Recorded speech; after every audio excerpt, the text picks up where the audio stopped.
Good morning, everybody. I want to welcome you to our webinar today. This is going to be a great one. Today we have for you innovative job placement strategies, and it's presented by Ashley Cross. She is the founder and the CEO of Big Consulting. We'll have Ashley's presentation in just a moment, but I'd like to introduce our special guest, Kyle Walker. He's featured on Ashley's video, but we did not introduce him in the video. So we thought we'd give him a chance just to talk a little bit about himself, and then we'll go ahead and get the webinar underway. Kyle? Well, thank you, Heidi. My name is Kyle Walker. I'm the Executive Director of the Stout Vocational Rehabilitation Institute at the University of Wisconsin-Stout. Prior to this job, I worked at the South Carolina Commission for the Blind in their vocational rehabilitation program.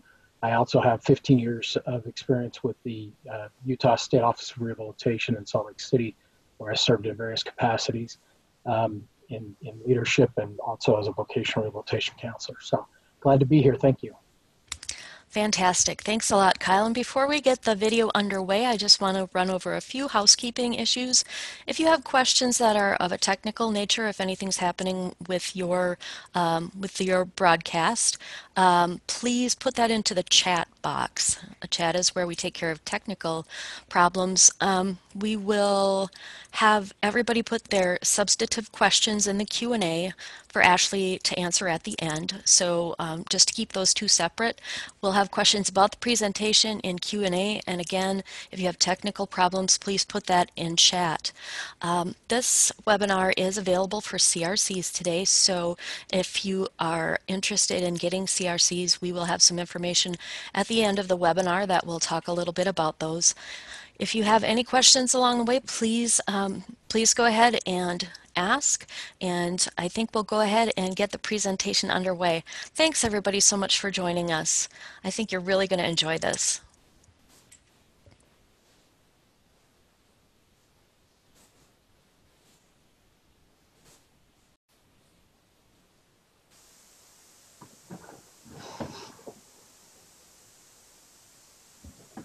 Well, hello everyone, and welcome to Innovation in the area of job placement. I am super excited to be with everyone today. We've got miles and miles of content to cover, and I'm going to start by introducing myself, and then we're just going to walk through not just job placement. I think we've graduated from job placement to business development, and what does that look like when we mix in business development with creativity and innovation. And when we put all of those items together, we're going to find that those three recipe items will create a recipe for success in the area of job placement that we really hadn't seen before. So with that, I'm going to go ahead and get started by introducing myself. Well, I am Ashley Johnson Cross. I am the CEO of Big Consulting. And for those of you who want to know what that stands for, Big Consulting stands for Building the Ideas Gap. And part of my area of specialty is to build the ideas from the inside out with business and industry. And I found that we are great with strategic plans. We are great, some of us, with policies and procedures. But what we lack is the creative component that we really need to take business development and job placement to another level. I am an ideas girl. You want big picture, and I love to take the big picture and mix it with the tentacles of policy and procedure and those boots on the ground folks that make it happen. And I've seen great strides in this area by doing so. I am a former business engagement manager, worked for the wonderful Arkansas Rehabilitation Services, had a phenomenal stint of about 8 to 9 years there, and started off just regular job placement. And then eventually that graduated, and I was in charge of all of the corporate accounts. And we did segmentize business development, which many of you guys are adopting across the country. It's very exciting. I handled the corporate accounts, and I was responsible for recruiting the Walmarts, the J.B. Hunts, the Tyson Foods, and literally doing something that had never been done before, which was to partner with those individuals to build a consortium that in the state of Arkansas we hadn't seen, where we literally had a business relationship with the VR agency and the businesses on a level to where they were even willing to commit dollars to make sure that we had everything we needed to be successful in the area of business development. Very proud of that. I'm also a professional and personal life coach. I am a business engagement guru, and I'll use that term loosely because it depends on the day and it depends on the setting. And I am a traveling motivational speaker and author. I've written right now about 8 books in the last 2 years. And so I am definitely very excited to be with you guys today as we go to another level, marrying innovation, creativity with policy and procedure to come up with a recipe for success. So enough about me. Let's go ahead and dive into our content for today. And we're going to immediately begin with innovation. And what is innovation? What is it and how do we do it? And why is it important? And some of you may be saying, well, this is a bit dramatic or this is a bit charismatic. Why do we need innovation when we've got policy and procedure and we've got a great team and we've got leadership? But you're going to find as we go through the course of this training, you're going to find that innovation is a vital part of strategic plans that maybe we have left out. So what is it and how do we do it? Innovation is the introduction of something new. It's a new idea. It's a method. It's a device. It also deploys strategies. And when I say introducing something new, you do realize that we can introduce something new while still maintaining the framework of something old. It's a new idea or a method or a device. And that new idea could be something that maybe has been on the table before in the chambers of our creativity where we brainstorm and have all of these great ideas. But we've got to figure out how do we marry innovation with creativity and then force that into another level, which is actual. So I want you guys to take a look really quickly at this kind of chart, if you will, on innovation. Before I do that, I want to kind of compare innovation and creativity for a minute. So let's look. Innovation is converting creative ideas into desired outputs. I cannot stress enough that it is just not enough for us to be creative. Creativity is the generation of new ideas. So new brochures and new marketing materials, all of that is great. But without innovation, it just stays on the table. And that, unfortunately, is what I've been seeing trending across lots of VR agencies where we've made the progress, where we've had the brainstorming, where we've had the technical, the TA assistants, and we've had different people to come in. There's still a missing link in that of how do we do job placement from the stance of innovation? So it's the converting. So we all know if we go out of the country in certain areas, what we have will not be successful in the area of exchanging dollar for dollar unless we convert our dollars to the dollars of the land where we're going. Got to submit to you that for some reason with VR agencies, what I've seen is we're trying to force businesses to do it our way, or we're going into their territory without converting, without making the exchange. And we're trying to do business on our terms, and we're not really seeing the levels of success that we could see because of a failure to convert. And we're saying, hey, it's VR way or the highway. And because business is my background, I was business before I was a VR person. I recognize that there has to be an adequate marrying of the two in order for us to be successful and watch this, to maintain and sustain that level of success. So invention to innovation. I love invention because what it does is it wakes us up out of the stupor of just going to work.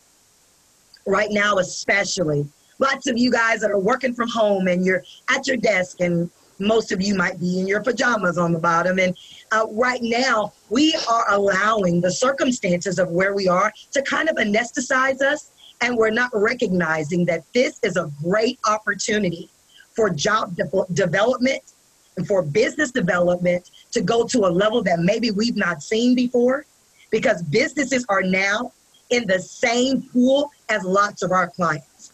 They're now disabled and they're not possessing the ability to do business as usual. We must wake up and tap into the flow so that we can use this as a vantage point for us to expand job placement and business development. So invention is the creation of a new idea or a new concept, but innovation is turning that concept into commercial success for widespread use. I can't stress that enough, because if our ideas are remaining in one sector, then we've not effectively done our job. We must create ideas and concepts that are able to be converted to produce an ROI, not just for business. Since when did VR not be important? VR is just as important as business. VR is sometimes more important than business, and it's the trade-off. And if we're not willing to see that it's got to be a balanced relationship and use that for widespread use, then folks, I believe we've got a problem. I'm here to help you with that. So let's dive in. I'm going to go back for a minute to this value, if you will, chart. And in order for us to really win in the area of value, we've got to see that the way this is laid out is so important. We began with innovation. So we know we've got to do some things different. And some of you will say, well, you know, why do we have to do things different? Well, I don't think any of us predicted COVID-19. I really don't think we saw the magnitude of how this would affect how we do business. Even now, doing this webinar, a lot of the webinars were actually ones that were planned for face-to-face contact. We don't know when we're going to return back to life as normal. Also, we don't know when businesses are going to go back to business as usual. So it is our job to make sure that we use innovation, but use this flow chart, if you will, to help us to kind of go to the next level, deploying innovation, value, as well as strategy. So let's begin with value. Value. Value deals with your customer. In this presentation, we're going to identify who is our customer, and not just who is our customer that we know today, but who is a portion of the customer base that maybe we've left out. 2, our team. It is not enough for us to be able to say we're innovating on the top level, and we come up with a great, grandiose plan that boots on the ground individuals cannot carry out. Folks, it's just not realistic and it's not sustainable. It may look good on paper, but if it doesn't look like something that we can use innovation to watch this, again, make the exchange, then it's a waste of our time and of our dollars. Strategy. Strategy is very important as we come up with an idea or a plan of what and the how and the who is going to carry this vision out. And sometimes, to be honest, that's why a lot of people don't want to be innovative, because innovation is risky. Innovation says, what if this fails? Because I'm always the glass that's half full, I always say, but what if it's a success? What if we decide to dare to do something while still keeping in mind the policies and the procedures? How do we work within the box? How do we mold something that maybe no agency's done before? And then how do we get a result that maybe no agency's gotten? Next, service. I do a training on outrageous customer service. It's one of my top trainings. And you'd be surprised that it's not just for business and industry. I'm now seeing a rise with even the VR agencies contacting and saying, hey, we need a monument. We need something, a model, if you will, to help us to be able to provide a level of service that makes us the one-stop shop. The company. If we don't get our head out of the clouds and recognize that the businesses are struggling as well, how do we take advantage of the business's structure right now when some of their infrastructures are crumbling? And then finally, business. It's our business to make sure that the business can continue to do business. So it is not just about a flat line. It's not just about WIOA, okay? What's the why? Why are we doing business? And why does this business need to be mutually beneficial? This is how we innovate another level of job placement. All right, so for value, I'm going to give you a couple of things, 5 things that are very important to value. Number 1 is the response. And this is the knowledge that someone understands the problem and is ready to solve it. For VR, it's important for us to be able to respond, not just with the language of business, because I think that's only one portion of it. How do we adequately respond with innovation where we mix in the language of business with the policies of VR, sprinkle in a little creativity, and then we're able to respond to a business customer that says, look, right now, we need people and we need them yesterday. We don't necessarily have X, Y, and Z, but if we have A, B, and C, how can your agency help us to bridge the gap? We must be able to respond in a way that engages that business to want to continue to do business with us. Service. I can't stress service enough. The ability to clearly spell out the details while eliminating the perceived risk. And in a little while in the presentation, I'm going to really deal with essential job functions, which is huge right now. For the businesses that said they couldn't do business with us and with our clients because they had to be able to do this, this, and this, if we will sell the value of what our clients are able to do, especially in this pandemic, we're going to come out with our agencies properly positioned to a level that we've not seen before. It's very exciting to me. It can also affect the credibility and the trustworthiness of the company or the VR agency, depending on how well we handle those service-related needs. So we've got to be proactive. If we're going to be innovative in job placement and job development, we cannot wait to the business to come to us and say, this is what we need. Had a great manager, Rodney Chandler from Arkansas, amazing in the area of business. But he taught me something very valuable that I'm going to share with you. The people that get the extra opportunities are not the people that are waiting on someone to tell them what they need. The people that get the extra opportunities are the people that anticipate what someone needs. So why is innovation important? Because you've got to be able to anticipate what that business customer needs, whether you can actually physically see it manifest outcome that got the desired results, that took over the WIOA meeting, and now they are leading the charge, and they're not just present, but they're present. Catering to the business, by now we should be speaking the language of business, and I'll give you an example very quickly. One of my major accounts was TJ Maxx. A lot of my meetings where I was doing sensitivity training and finding out what their needs were before the store opened. And that was the only time because they were retail. And I was in a stock room sitting on a box of clothes and ink tags that were about to go out in a dirty environment, training their mid-level management, training their staffs. Guess what? Because I was willing to speak their language, they were willing to learn mine. We've got to rethink how we're doing this, folks. And now they became one of the major accounts, corporate accounts, that was nationally recognized. But it started in a stockroom, folks. It started in a back room.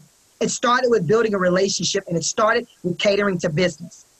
I've had to kind of walk around and give my spiel as they're on the walkie-talkies, as they're having to engage problems and issues. And some days I've done a ride-along with some of my managers. Yes, where I've observed them for the day. Because if we don't know what their life is like, then we can't speak their language, but then also we do our clients a disservice by placing our clients in an environment that may not be conducive to the caliber of their character. Research the business. Don't just information dump. We've heard this multiple times, but go a step further. Research the business. With J.B. Hunt, after researching their business, one way that, since they're a federal contractor, we were able to determine that now there is a method by which if a client applies with J.B. Hunt, there is a drop-down menu that they can say they were referred by blank, blank rehab services. What does that do? That helps them to know that they're partnering with us. It helps them to meet federal mandates, and it's optional. So what I'm saying is no one could have thought that without innovation, without us sitting down at the table and deciding how can we do things different while still remaining in policy. Provide supply for the demand of business, and again, recognizing the businesses for their partnership. This is critical. Finally, we got to cater to the client.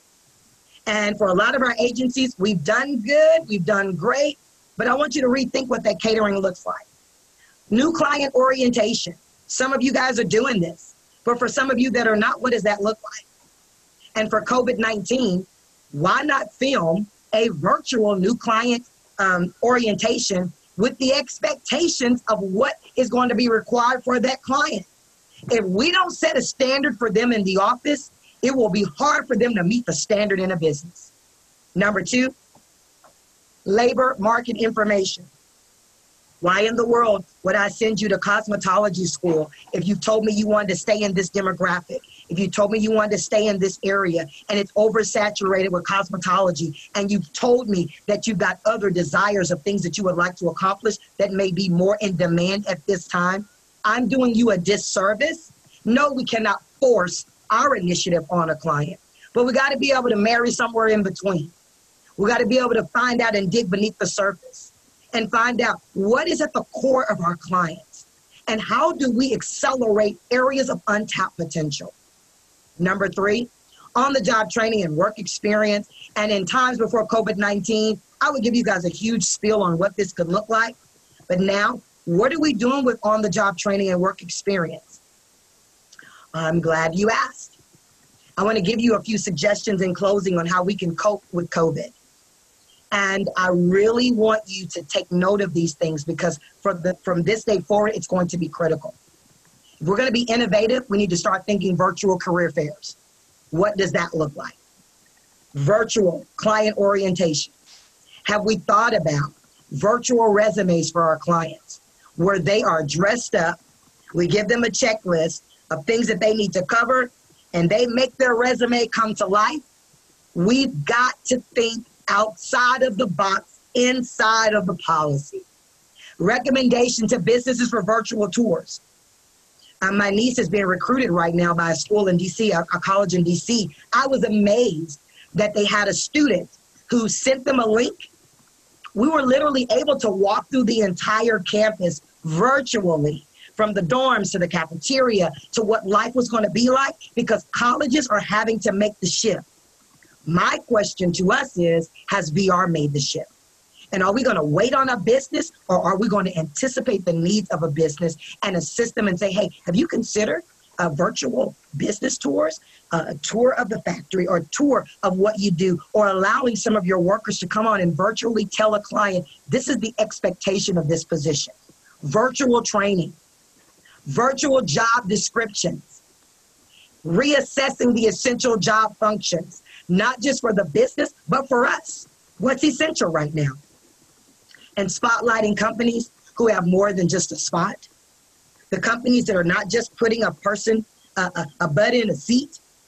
We want to highlight the companies every single quarter, every month, however you want to do it. With some of the corporate accounts, I would do a quarterly lunch and learn with them. And we would create a topic where they were struggling. It might have been technology, and then it might have been accommodations, and then it might have been they needed some deaf, hard of hearing training. Whatever that looks like, don't wait on the business. Let's get innovative and create a menu of services and do some things that maybe no other agency has done before. Folks, I want to thank you. I want to thank Kyle and every single person that attended this webinar. I truly believe the light bulb has come on in a lot of areas. No, we don't have all the answers, but we can start by asking questions. I'm Ashley Johnson Cross. My email is bebigonpurpose@gmail.com. You can contact me. I'd love to work individually with your agency. Folks, these are things that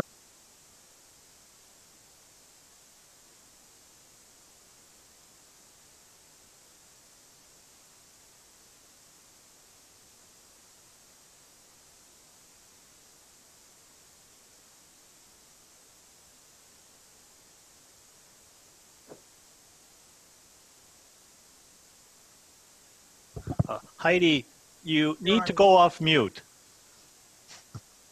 Thanks, Terry. I'm an expert at that. Thanks, everybody. It looks like the video playback has run into a few problems. I'm going to go ahead and pop it back on again. And I think that it skipped ahead somehow or another as I was trying to make things less blurry. I've heard that we're having a little bit of problems seeing that. So I'm going to go ahead and start back up from about where we left off. Everybody, thank you for your patience with the technological issues today. Every once in a while, it seems like there's little gremlins in there trying to help us. So I'm going to go back to the presentation. Thank you so much for your patience.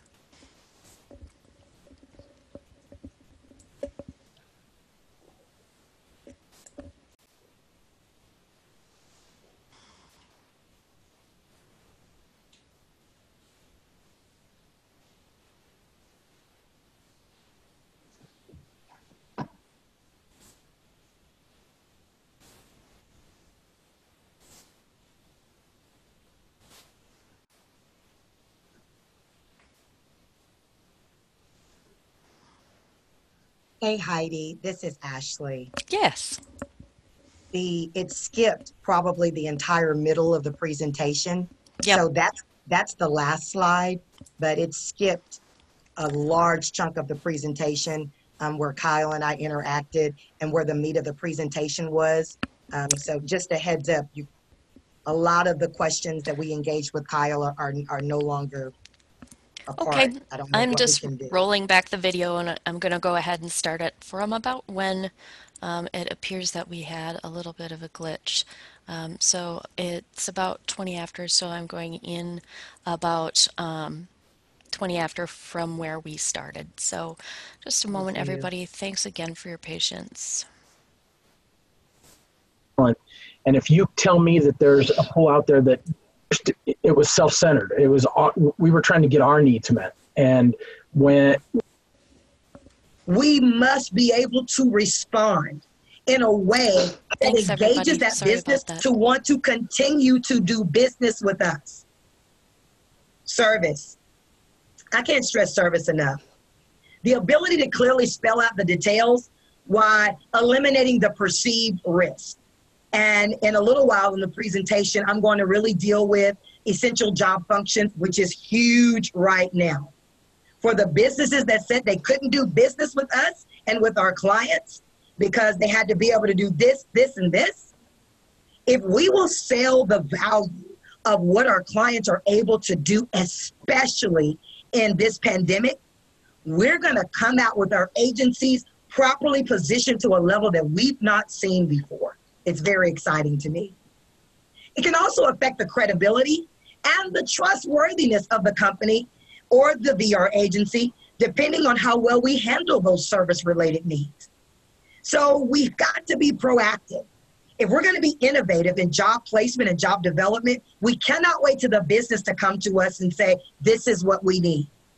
Had a great manager, Rodney Chandler from Arkansas, amazing in the area of business. But he taught me something very valuable that I'm going to share with you. The people that get the extra opportunities are not the people that are waiting on someone to tell them what they need. The people that get the extra opportunities are the people that anticipate what someone needs. So why is innovation important?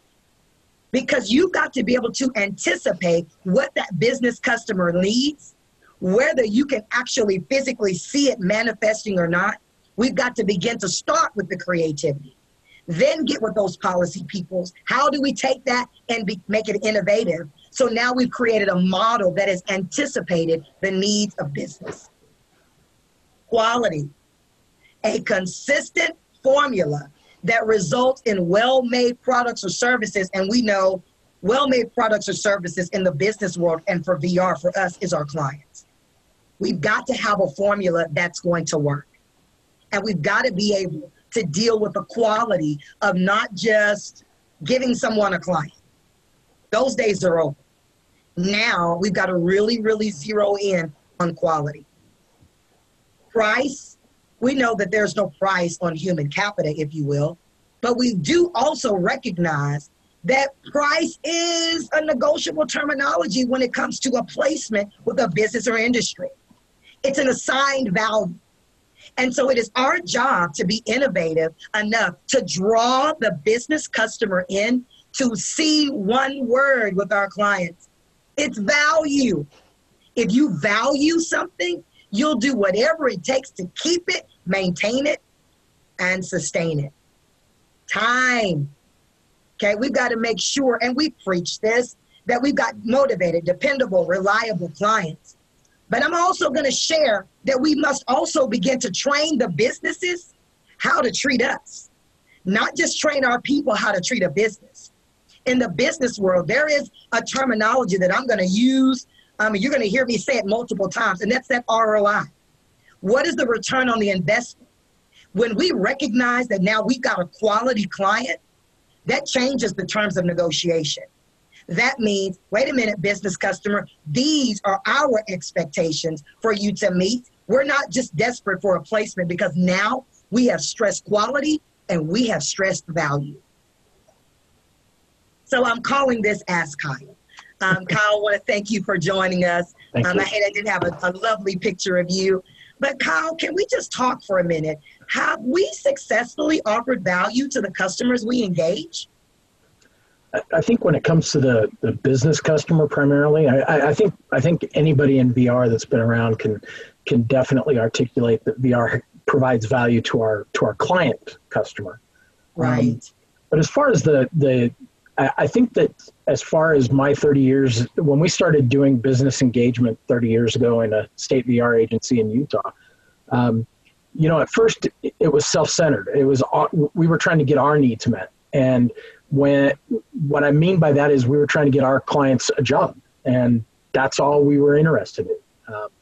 And there were a lot of people that were doing that by trying to get the business to see the social benefit or the feel-good benefit of hiring our clientele.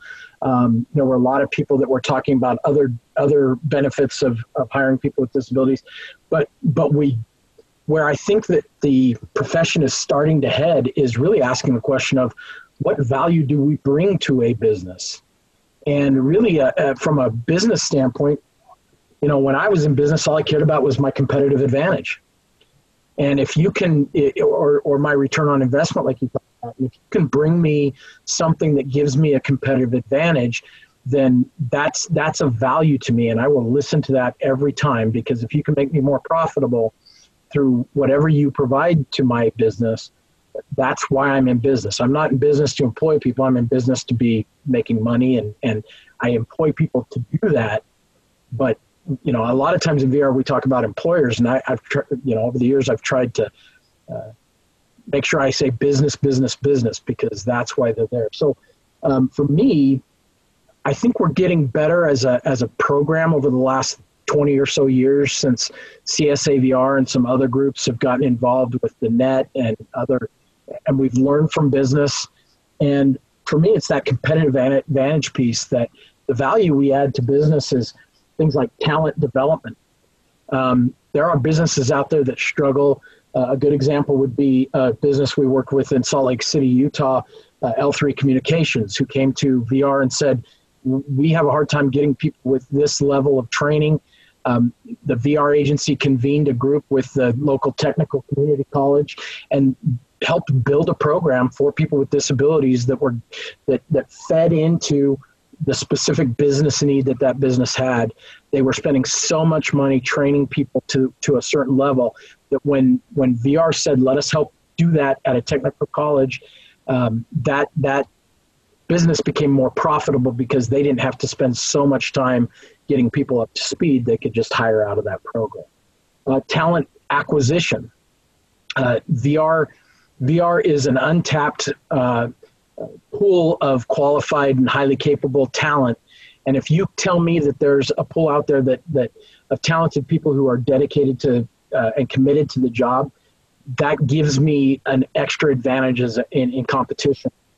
Talent advancement is another area that if VR tells me that they can help me grow and develop the talent I currently have to be ready to take on challenges of the future and leadership in the future, then that's a competitive advantage.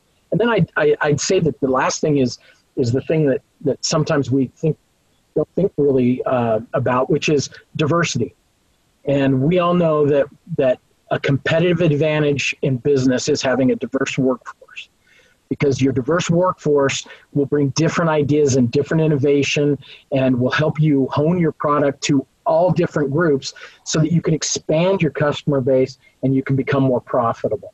So for me, VR can offer value to our business customers through growing their talent pool, creating diverse and very diverse accepting employee cultures, and then finally making them more profitable because they can access a lot more customers that are out there, including people with disabilities who have disposable income. Oh man, I'm going to start calling you the business engagement guru because that answer was so good, and it fed something in my soul because you spoke from a business perspective. And you spoke with such eloquence about talent development, talent acquisition, advancement, and a word that I really believe is key, and I have a training for this, which is the competitive advantage. And those terms alone, if we would make that our area of focus and begin to innovate content and to build a quality client around those terms, then what we've successfully done is we have now tapped into the value equation. I think this is so good. Value equals, number one, quality. And quality is where we might need to kind of shore up a little bit. And I'm going to talk about that in a little bit later in the presentation. Service.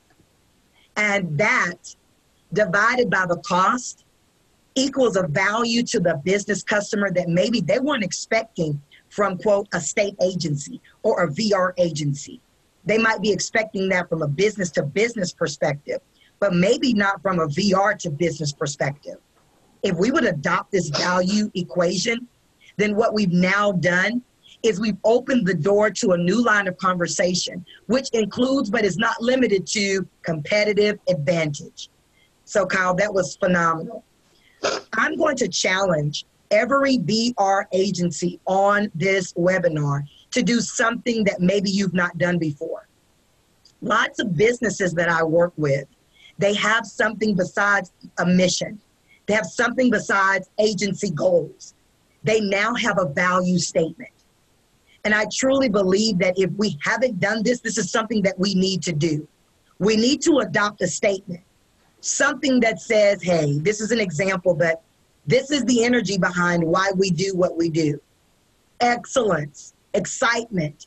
These are just some ideas or some templates that you can throw around. But your agency doesn't just need a strategic plan. They need a value statement. Because if I could give a snapshot to a business customer and they say, okay, well, what's your value statement? I don't want to be a person that is robotically rehearsing. Our job is to provide, high quality employment for individuals with disabilities. Okay, but does that tell me what you value? No. And most businesses have a value statement that includes mission, vision, the energy, or what is the core of your agency. I highly recommend, if we're going to be innovative, we need to lead in with the value. Why should I do business with you? Any person that's negotiating a contract or looking for that competitive advantage, they want to know the why. We'll figure out the how and all of that later. If you sell me on the value, you've got me in the room for us to now put the tentacles to this thing, put the wheels on the bus, and for us to actually make progress. But if you don't sell value, friend, you're going to struggle in the area of job placement and job development based on where it's headed now. Because there's going to be a new phase of job placement after the coronavirus is over, COVID-19. We're going to see things become a new normal. We want to be on the defining side of what does that new normal look like. The one-stop shop. I can't stress this enough. We've got to be able to tell businesses we have what you need. And it's just that simple. Why is Walmart and Target and other places, Why are they so successful? It's because, excuse me, they're able to say, we have what you need. And it's just that simple. I'm going to get some water. Okay, so with Walmart, why is it that Target and other places started selling groceries, started selling other items? Now everybody's doing pickup. Why? It's because every business wants to be able to say this one line, we have what you need. I call it the Macy's model. And for those of us who have a little bit of age on us, for Miracle on 34th Street that came out in the prehistoric years, I'm dating myself a little bit, but there was the Macy's model, which they thought was a terrible marketing strategy. And that was that if our store doesn't have it, then we're going to send you to another store. We're going to send you somewhere else because we're letting you know that if we don't have what you need, we can send you to someone that may have what you need. And in turn, you're going to now see us as the one-stop shop. So when I say we have what you need, we may not necessarily have it all. But if we have the connections and the strategic alliances in place, we're now able to say VR is the one-stop shop. You need an accommodation? No worries, we have it. You need extra sensitivity trainings? No worries, we have it. And if we will begin to build with that in mind, that gives us the competitive advantage and the value that we need that business is looking for. Supply and demand. I could stay on this all webinar, but I'm not. This is so important. I remember when I was working for rehab, we had a great opportunity to come before us. It was a college here, major college in Arkansas, and they wanted to partner with individuals with disabilities, and they literally were going to provide everything. There was no funding that was even required. They were going to partner with, they wanted 4 or 5 manufacturing companies to come together. The school was going to provide the space, the technical space, and the classroom space for instructors to be able to come in, teach our clients, and there was no guarantee of employment, but there was a certain assumption of employment that if our client completed this set amount of weeks, that the businesses wanted to give us preferential hiring. I was so proud of that opportunity. Unfortunately, it never came to fruition. Why? Because we were able to secure the businesses, we were able to secure the college, but we were not able to secure the clients. I feel like a dun, dun, dun, dun needs to happen right there, because if we keep going out and recruiting businesses and we've got all of these great standards, but we lack the same standards for the clients that we're supposed to deliver to those businesses, folks, we have failed. It doesn't matter if you've got 30 businesses lined up. So what? If you've only got 3 clients, what does that mean exactly? We've got to be innovative in how we look to recruit clients so that when we do get the business opportunity, no business wants to stay on hold. Imagine you calling someone and you're looking to get business done. One thing that we all hate is to be left on hold. What I'm finding is we're mining the businesses, we're building the relationships, but we haven't adequately done a good enough job really mining the talent of the client pool so the supply and demand actually match. Let's talk about recruitment for a minute. Discovering the source from where potential employees can be selected. We must be out of the box in how we recruit new clients. And if that means Twitter, if that means Instagram, if that means Facebook, if that means some creative means, well, our policy doesn't say we can do it, folks. From a business perspective, a business has no time to go to your specially made, beautiful website that is buried somewhere in the abyss of VR, and they have to click 7, 10, 12 times to find your business engagement section. I say that with passion and conviction, because I've had business customers say, no one has the time to search in the wild abyss of VR to be able to find out how can we connect and get some talent. No one has the time for that. We must be innovative in how we recruit. We've got to look for the individuals that will be the supply for the demand of business, or else, folks, we just got a page full of memorandums of understanding, but we don't have any clients to meet that demand. Speaking of demand industries. We've got to start to research demand industries based on the business demographic. This is so important. Not based on what we as an agency has set as a goal that is unrealistic. I did say that out loud. Because I know somebody's cringing like, wait a minute, but that's not in our plan. It doesn't matter if it's not in your plan. The question is your plan conducive to the business's plan?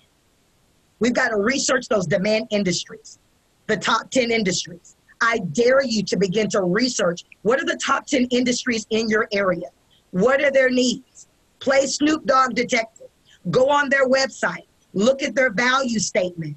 And you cater the client that you're looking for to the top 10 industries that are in the field right now. Labor market information is only as good as your ability to supply. That goes right back to supply and demand. Doesn't matter if you've got all the labor market information in the world.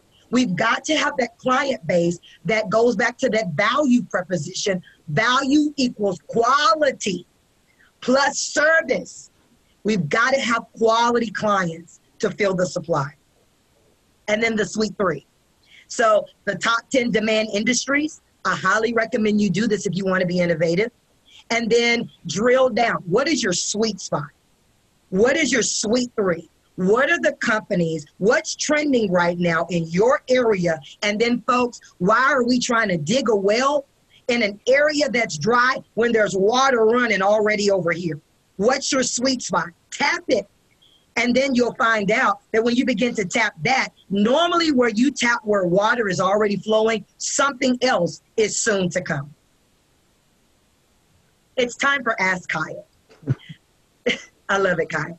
I feel like we should have theme music or something. Yeah. So, Kyle, what would you say are the top demand industries trending in VR at this time? And I know that every agency is different, but I'm just looking for an overall general trend. What do you think we're seeing right now? I think on a national basis, and of course, every workforce development area is different, and has different characteristics. So you really do need to know your own workforce development area and the businesses there. But I think that nationally, healthcare has definitely been a trend that has continued to grow, and now amid all this COVID-19 and other things, the healthcare industry is one that seems to be unsatiable in terms of its demand. I was reading an article the other day that was talking about growing demand in the field of education. At both the primary education level, secondary education level, teachers are vacating those positions at alarming rates, and there's going to be growing opportunity in those areas. And sometimes in VR we overlook the trades that typically you get in through apprenticeships or working with unions. There are a lot of skilled trades that currently are having a hard time filling positions. I heard a radio ad from Chicago talking about they've got more jobs for pipe fitters and roofing specialists and it's paid apprenticeships and things like that through the local union, but they can't get people into those positions. And then technology. I think that there's a lot of opportunity in the technology field across the board, but especially with this COVID-19, I think that as we head into the future, this virtual workspace is going to become more and more common. And with that comes the need for support specialists and people who know how to utilize virtual office spacing and how to set those things up. And then the last one I jotted down was just the field of logistics or transportation. You're going to continue to see the need to get people and products from point A to point B, and it takes a lot of specialized skills to be able to plan that, to be able to deliver it. Truck driving all the way to scheduling and doing those kinds of things. Those were some of the ones that I've had the most experience with over the last 20 years. But one of the things that I've found is vital is if you're in the field of business services in VR, your agency head or executive may sit on the workforce development board for the state, but it's essential that you are involved in those local meetings with the workforce development boards that are in your region, so that, because usually that around the table is business, and they're usually the businesses that are the current high demand career opportunities. And if you even though you may not sit on that board, you being present at those public meetings where you have every right to be there and building those relationships and listening to, I think that's probably the biggest key, is listening to business and what their need is. Once you do that, then you can go drill down, in Florence, South Carolina, sat in on a meeting and found out about this family business that makes burritos in a large factory, and they had a demand for certain types of clientele. And when we went out and we researched that company and we found out more about it, we found some niches where our clientele could really fit in well and be a competitive advantage for that business. So, make sure that you're available. The other thing is joining the Chamber of Commerce and attending meetings, joining different groups and attending those meetings so that you can be where business is and where they're talking about their needs. That was so great. I jotted down some notes as you were talking. Just thank you so much, Kyle. Just a wealth of information. But I like to kind of pick a little bit. And I think Kyle brought out great industries. And he said something that sparked my attention. He said, we need to be at those workforce meetings. We need to be at those chamber meetings. But I'm going to give you a phrase that I've seen that I don't want to continue to see. And that's present but not present. Right. And that is, a lot of people are going to the meetings and saying nothing. If we are to be the expert, and that's one reason why we're not saying anything, is because we haven't really become the experts in the one-stop shops. When we are the experts, there's a level of confident communication that comes along with it. We must not just be present at those meetings, but we must be present. We need to be a part of the decision making. Kyle, we need to be the ones to say, hey, if this is what's trending, then, okay, I need to be able to take this, that's that innovation again, and convert it into something that's going to benefit my agency. Right. But unfortunately, what I found is we're present but not present. Nobody's really talking. 1 in 3 sectors across certain states are really, really active. You got the ones that are really booming, and then you got the ones that are just sitting. And so in order for us to really take advantage of these meetings, in order for us to really put a demand and increase the supply, we've got to come out of that box of present but not present. Right. And really dig in and find out, what do we need to do to be innovative in the area of job placement like we've never seen before? Is there a training that our people need to go through? What is the level of confidence? Why are we not cross-training like we should? So, Kyle, thank you, because I think you gave such a great response, spoken from somebody that's got the passion. Because if you heard the burrito family and you did nothing with that, then you would have been just present. But you were not just present, you were present, and then you were present. You took that information and converted it.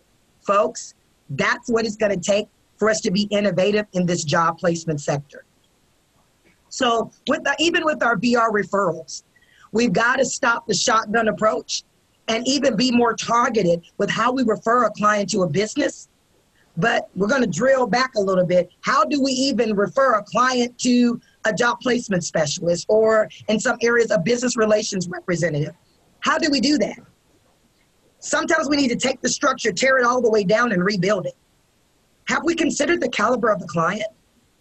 You're saying, man, this is too much work. Folks, if we build something that is sustainable and we take the time to build it, it will take placement, and business development to another level. Business referrals. This is a shocker, but one way that we were successful in Arkansas was business engagement became an agency goal and not just a section goal. Critical. Number two, referrals being tied to performance evaluation. That's kind of scary. But if we're talking about going and taking that value equation, value equals quality plus service, then we factor in the cost. Then it changes how we begin to refer our clients. Number three, business to business referrals. So I get excited when I talk about this. What is a business to business referral? One of the number one ways I was able to get a lot of the corporate accounts when I was entrenched in VR was this methodology. It's called a warm call. If I distribute enough value, quality, and service to my business client, guess what I would do? I would ask them, hey, if you're satisfied with the service and we built a great enough relationship, then give me a warm call. Give me an email introducing me to the people that are in your circle. And then guess what they did? Then I would meet those people and then they would send a warm call to the people in their circle. And then before you know it, you got a domino effect of a business to business referral. Watch this, where you don't have to work as hard. We're going to work smart. We've got to deploy innovative strategies.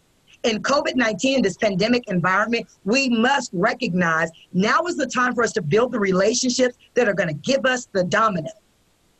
Why are we working so hard? It's because we have not tapped into the warm calls of business and established enough relationship where we can begin to create a funnel of referrals, quality referrals that are going to give us the outcome. Finally, recognition for quality referrals and requisitions. This is business language, but this is what we need to be experts at. We need to recognize business, even if it's quarterly, okay? I call it Be the Best. That's one of my business engagement initiatives that I've drafted. And you got to look at BEST as an acronym and kind of figure out, okay, who's good at this? Who's good at this? And we want to do a Be the Best. And every quarter, we're going to recognize the best in multiple areas. We're going to recognize the best counselor, the best business engagement representative, the best business that's on a small scale, best business medium, and best business corporate. Are the light bulbs going off? And we deploy a Be the Best quarterly strategy where we recognize business and industry and not just our external customer, but our internal customers. And we're not waiting for a one-time-of-year thing. Why? Because we need the established relationships for business-to-business referrals to continue. It's not just about October, folks. We got to get that out of our mind. It's about creating a funnel of relationships. That brings us back to that value funnel where we have innovation, then it goes to value, then it goes to strategy. Strategy is a plan of action. It's a policy designed to achieve a major overall aim. But have our strategic plans failed us? So I'm going to ask Kyle. Kyle, have we successfully included innovation as a necessary component of our strategic plans? What do you think? I've been involved in several state VR agencies that have innovation included in their strategic plans and have so for many years. And they continue to get the same results with the same strategies. And what I've found is that it's not enough to put it in your strategic plan. You first have to look at your agency's culture and ask yourself, have you prepared?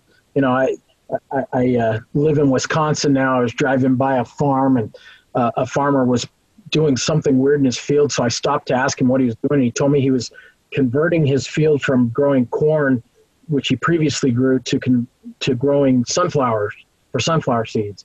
And he told me he had to prepare the soil to change that crop. And sometimes in VR, you know, with all the best intentions in the world, we don't prepare the soil before we say, well, we're going to innovate and we're going to move this way. And we sometimes we take for granted the organizational culture that basically is established to keep the status quo going.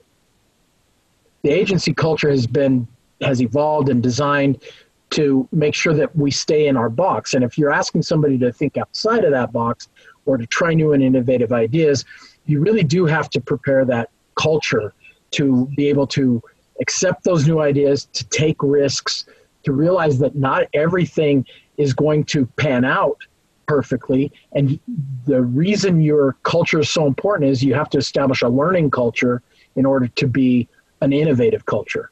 And by learning culture, I mean you have to just establish a culture that says we're going to try new things and we're going to learn from that, and we're going to get better and better as we learn.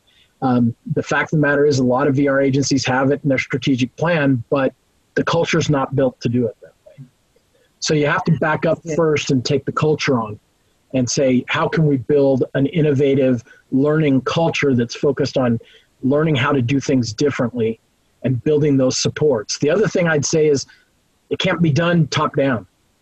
I've ran 2 VR programs in 2 different states, and I have learned that the most innovative and most effective innovative ideas come from those doing the work in the field. And so really what leadership in VR agencies need to do is before they put anything in their strategic plan, go talk to your people and learn what they are seeing every day and find out what they need in order to create innovative and creative solutions. That was phenomenal, Kyle. You're 3 for 3 right now. Because I think it's so important. Just to recap, I think the preparing of the soil is so vital that if we don't, it's almost like, how do you turn a ship? You know, it's something small that turns a ship. It's something small, but how do you turn a major ship? And before you know it, if you're on a cruise ship or you're on a major yacht, before you know it, you've turned in a different direction, but sometimes it was a little bit at a time. Sometimes it's the gradual innovations that come as we prepare the soil. Sometimes it's us being willing to say that, hey, this is not working, or this has been in our plan for the last 5 to 7 years. What are we going to do with it? And digging up, sometimes you got to dig up the soil. You got to break up the fallow ground before you can plant something new. And I think sometimes we just scatter a bunch of seeds. Hey, this is a new brochure. Hey, this is a new product. Hey, this is something new. And we just shove it in an email. And we expect it to come from the top down, and everybody just kind of grab hands and have a bonfire, and everything's going to be okay, but it's not okay. And we've got the frustration from a lot of the people that are having to do the work saying, did anybody think this through? Did anybody realize what it was going to take for us to actually be able to get this done? So I think marrying innovation, and we're going to talk in a minute about the importance of the team to be able to do that, is vital. So thank you so much, Kyle.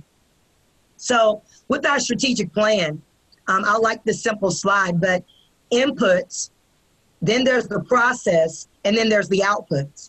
And so it is our job as we innovate, we cannot bypass policy. We cannot bypass process. We just might need to rethink how that would look.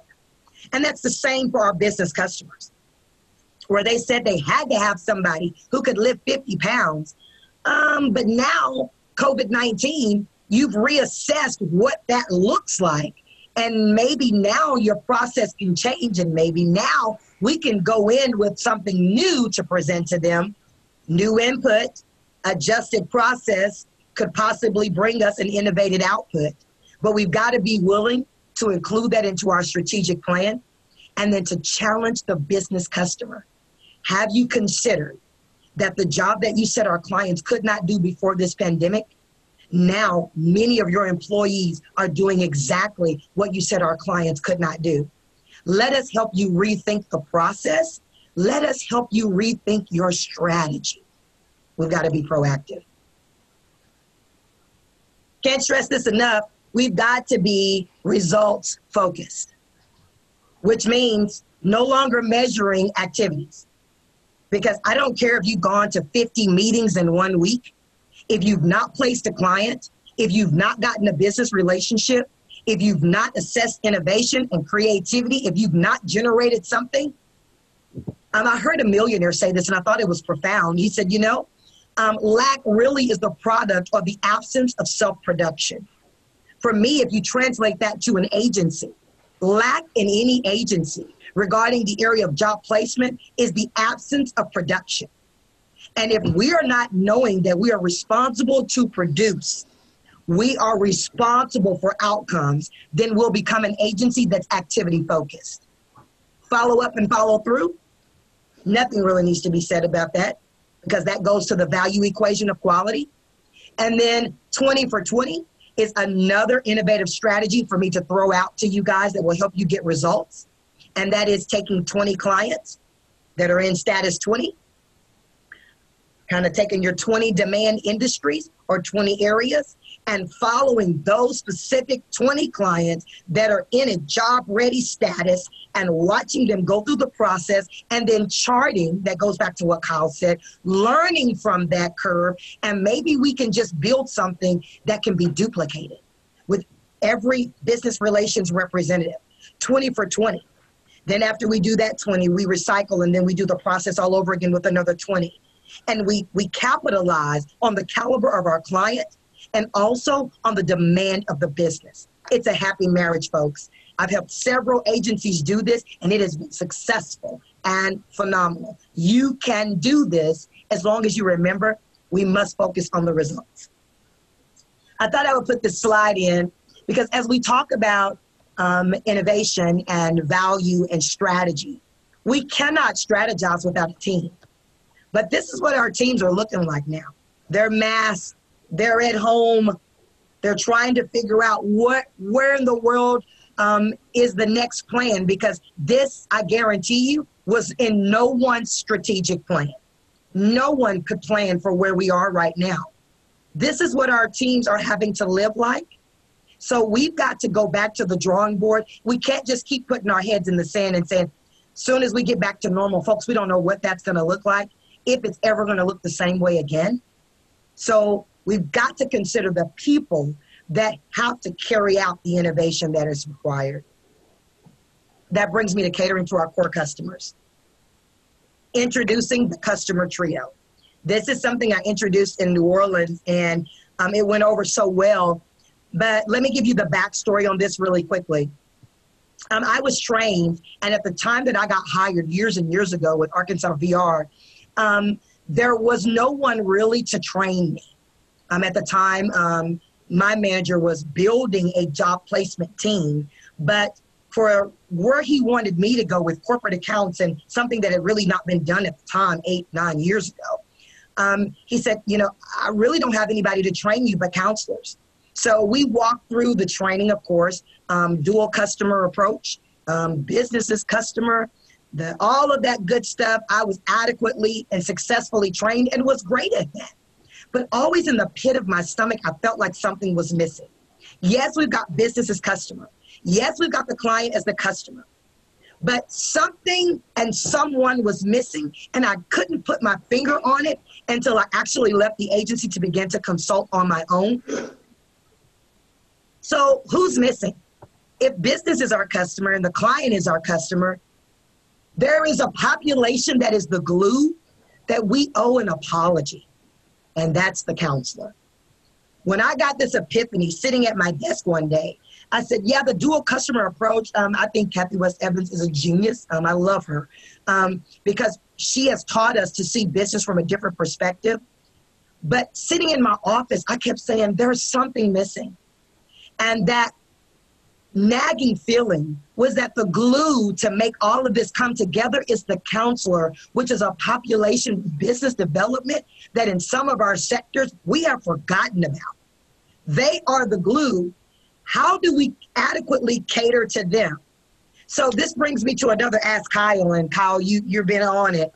Kyle, why is it taking us so long to identify the missing link in business engagement in that of the counselor? Well, I think that both sides have some guilt in this. I think on one aspect, I've seen in VR agencies that VR counselors are extremely overly taxed with their job duties, to the point that when it comes to the end of, I shouldn't call it the end because it really isn't, but when it comes to that point where job placement is the next step, a lot of times counselors that I've worked with feel like it's a handoff. I want to hand it off to the person that's going to be doing the job placement.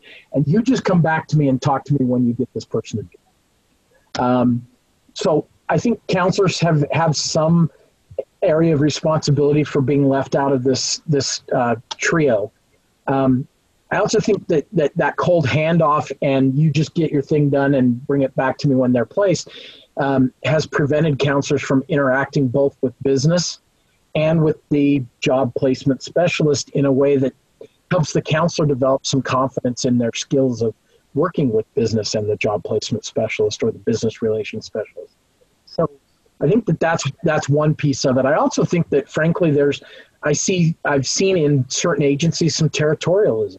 I've seen that job development folks or business relations folks tend to want to keep their contacts close to the vest kind of thing. And so you just refer somebody to me and I'll take care of it. I don't want you talking to the employer independent of me, because then sometimes it's a case of somebody feels like they have honed a relationship and tried to build a relationship, and they don't want somebody else to come in and mess that relationship up.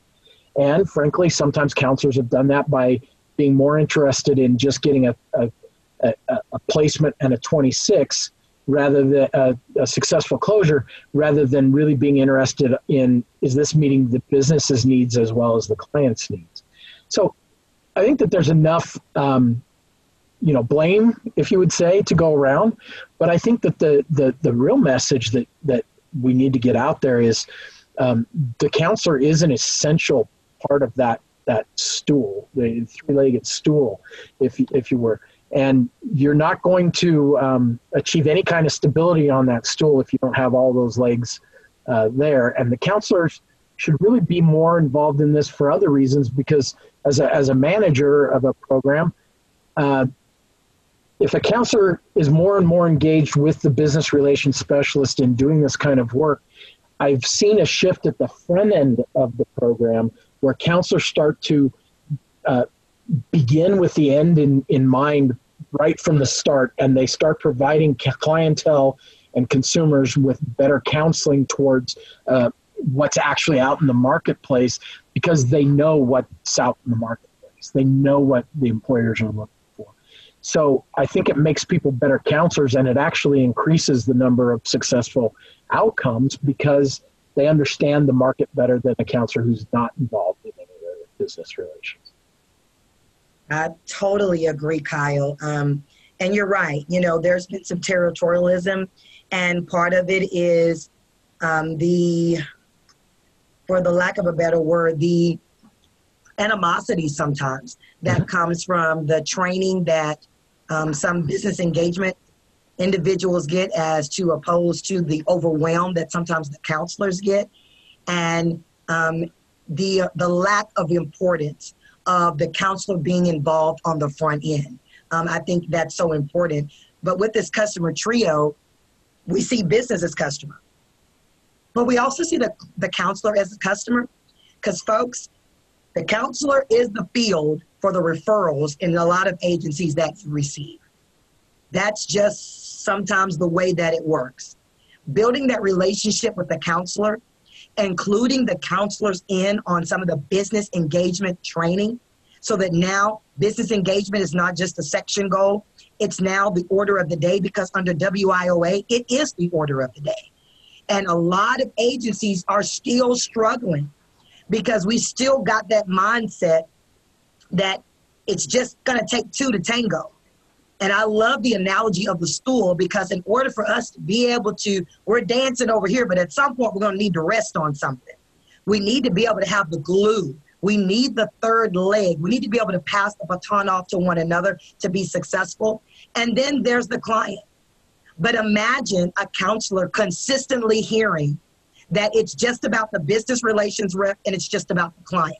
To me, that is an unfair dialogue that maybe through unintentionality We have dispersed that communication across a lot of agencies, and it's kind of caused some heartburn with some of the counselors. And then when we need the quality referrals, it's just the handoff, like Kyle said, because we've not built that relationship from the top.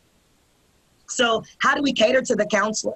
Business engagement training, cross training. It goes back to when I was sharing with you guys who trained me. At the time, I had 2 phenomenal counselors to train me. They were phenomenal. And now they are, I think they were district managers, and now they've even gone now to an administrative capacity. But I'm so grateful because the training that I got with business and industry came from the eyes of a counselor. Best thing that I could have gotten, because I was able to kind of be cross-trained, and then because I really didn't have anyone at the time that could give me an inside road, they sometimes went with me to some of the businesses. And we found that the field trips gave an enlightening, if you will, for them to what the job actually required. And so if we really want to say there's a customer trio, the customer cocktail, if you will, we've got to make sure that our counselors are cross-trained and that we include them on the field trips. When a business relations rep goes out to a business, at least once a quarter, at least take a counselor with you. But don't take the counselor, in the words of Kyle, if you haven't prepped the soil.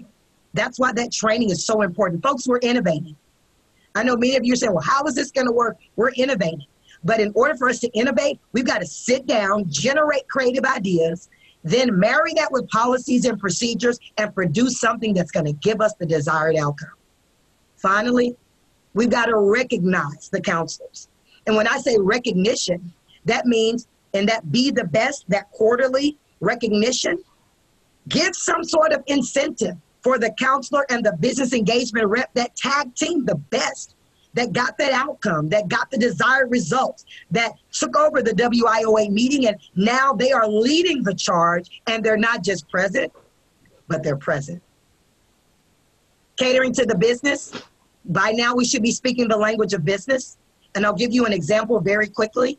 One of my major accounts was TJ Maxx. A lot of my meetings where I was doing sensitivity training and finding out what their needs were before the store opened.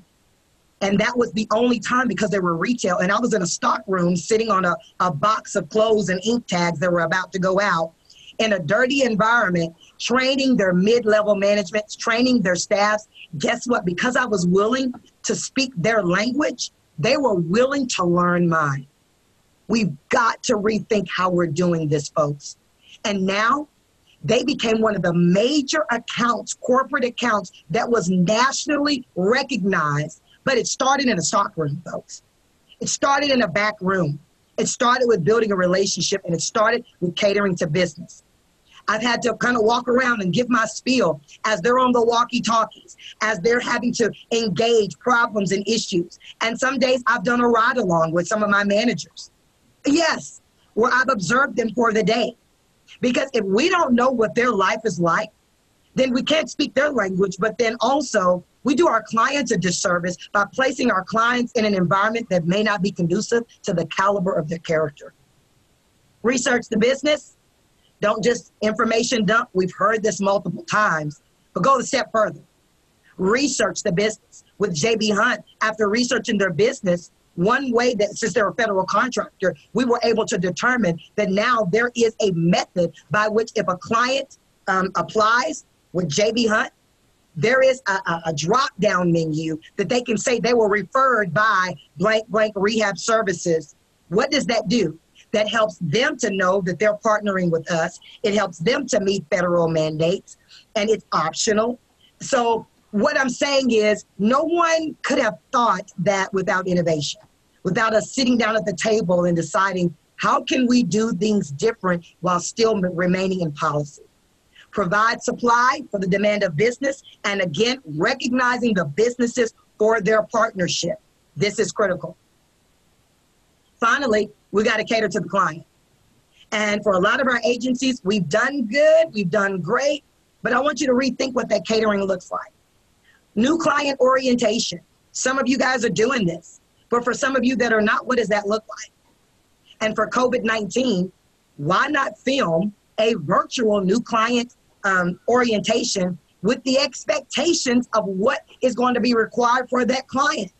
If we don't set a standard for them in the office, it will be hard for them to meet the standard in a business.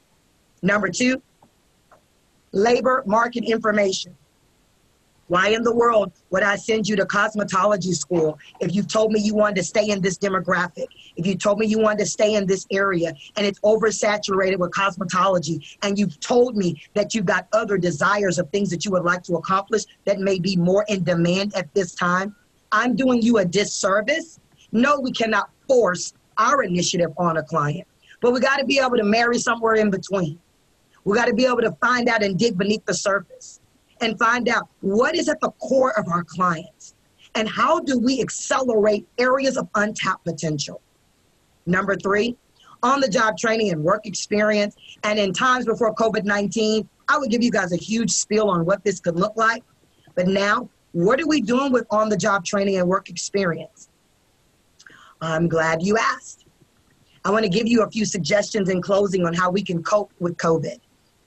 And I really want you to take note of these things because from this day forward, it's going to be critical. If we're going to be innovative, we need to start thinking virtual career fairs. What does that look like?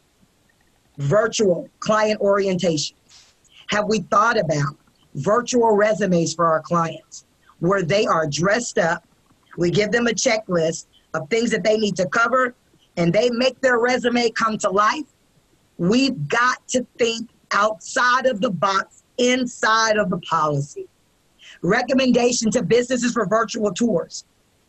My niece is being recruited right now by a school in DC, a college in DC. I was amazed that they had a student who sent them a link.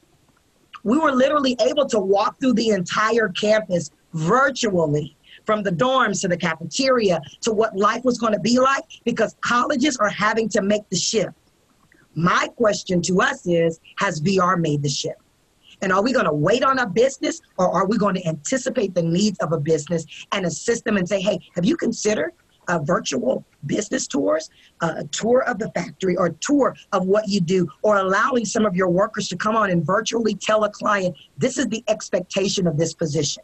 Virtual training, virtual job descriptions, reassessing the essential job functions, not just for the business, but for us. What's essential right now?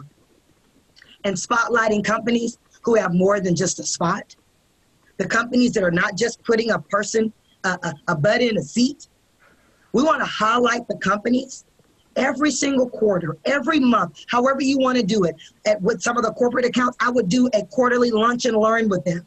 And we would create a topic where they were struggling. It might have been technology, and then it might have been accommodations, and then it might have been they needed some deaf, hard of hearing training. Whatever that looks like, don't wait on the business. Let's get innovative and create a menu of services and do some things that maybe no other agency has done before. Folks, I want to thank you.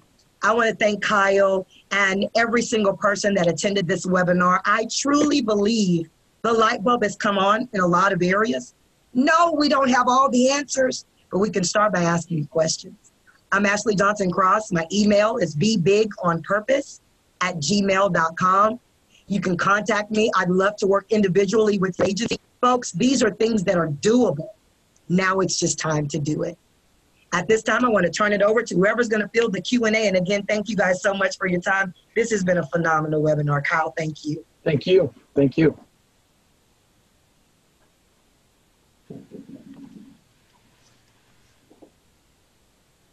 Hi, everyone. My name is Beth Gertner. I work at the Stout Vocational Rehabilitation Institute. Just to be respectful of everybody's time, I know we're getting close to our end time here, so I want to quickly run through the CRC instructions. Terry has posted the link with the information in the chat if you need to check that out. So if you're in need of CRC, for today's webcast, the link that was added to the chat contains steps to request it. This can also be found on our webcast page within our website at projecte3.com. And then additionally, you'll receive an email tomorrow with these instructions. So you'll get them a few different ways as a reminder if you need that CRC.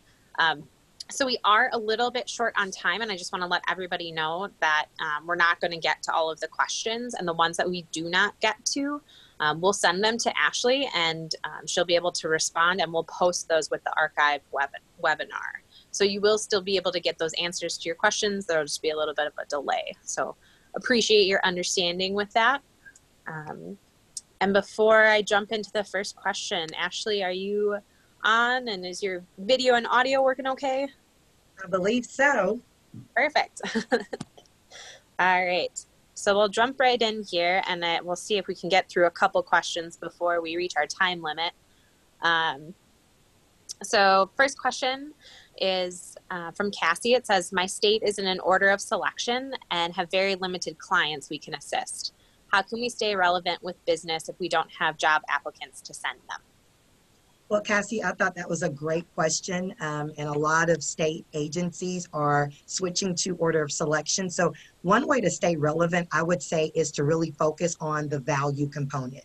And to really look at that Macy's model that I kind of talked about in the training, which means if right now we don't have the client pool that you need, let's dig into the companies and find out what they're looking for. And then we be the one-stop shop and maybe outsource through strategic alliances and partnerships so that at the time when that company comes back and they do need a client from our agency, we've built and established such a relevant relationship. And I recommend lunch and learns, or with COVID-19, doing something virtually to keep the businesses connected. And that's just one suggestion of how you can stay relevant. Great question, and I hope that provided you with some insight. Great. The next one comes from Tammy. How do you make initial contact with businesses? It seems like a lot of places will refer you to a website. Yes, that's a great one. And I do have a gatekeeper's training, how to get beyond the gate. Because what no one's really saying right now is this is sales, whether we want to say it or not. You've got the gatekeepers that their job is to keep you behind the gate. So how do you get beyond that? I would say one would be to study the gaps. I know with a couple of the industries, it was weird how I was able to get in the door, but I would go to maybe on the retail sector, I would go to that business just to research the gaps beyond the website, which means I would go in, and if I saw restrooms not serviced, if I saw a shortage of cashiers, if I saw they had management signs posted, that would be the gaps. And then I would present my strategy based on the gaps, which means setting an appointment to maybe visit with someone, but presenting the information in a way that I have what you need and not necessarily you have what I need. And that really was a little slick way that I was able to get beyond the gatekeepers and to reach beyond that business by maybe sending an email, but look at your subject line, look at your body, and don't just give the spiel of I'm such and such with VR. No, hey, I noticed I am this, and I noticed this. These were certain gaps that I saw in your business when I was just frequenting there, shopping or such and such. You've got to phrase it from a sales perspective, and you'd be surprised. Those are the emails that get you beyond the gate. So hopefully that answers a little bit of your question. Great, thank you. We're gonna try and squeak in one more here, Ashley. Okay, the next one says, when I'm trying to do OTJ training, I believe that stands for on-the-job training, with my visually impaired clients, most employers are skeptical due to liability insurance. How can I provide a better way for my clients to get training and eliminate any fear with employers? One way to eliminate fear, and I'll be quick in my response, is knowledge. Knowledge always eliminates fear. And so I would say do a backdoor approach, a dining in the dark, or some sort of community initiative event where you're inviting businesses to see your clients at work, if you will, to see them being able to do jobs successfully. Make that a business event, tie it into some sort of recognition or an opportunity for businesses to get some recognition for those businesses who have already begin to partner with you all, bring other businesses in, and allow the businesses to see and gain knowledge so that when it's time for your client to get that job, their fears have now been eliminated.